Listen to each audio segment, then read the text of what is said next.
Today we want to talk to you about having a small business blog and why you cannot afford not to have one.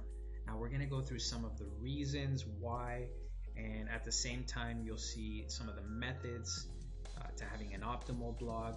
But before that, let's just address the real purpose. Now, the purpose of a small business blog should be to build relationships with people, and this could be existing customers or potential ones. You want to build relationships, you want to build trust, and ultimately loyalty from customers. Now, how do we do this? We actually do it by providing them with value. So in other words, something that improves their life or their lifestyle. It could be training or tips or advice or just valuable information that is enriching to their lives. So this is your responsibility within the small business blog platform to provide people with value.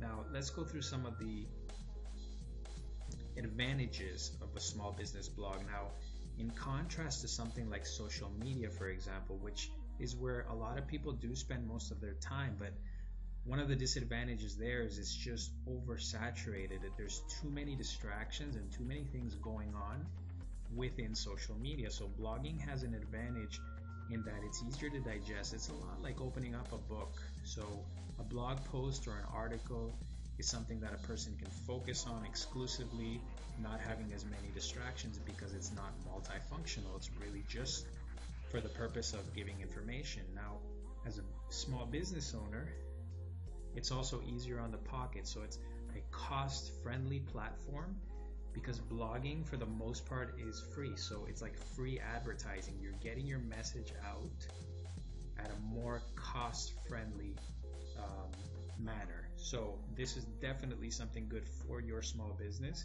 You also have the advantage of telling your story.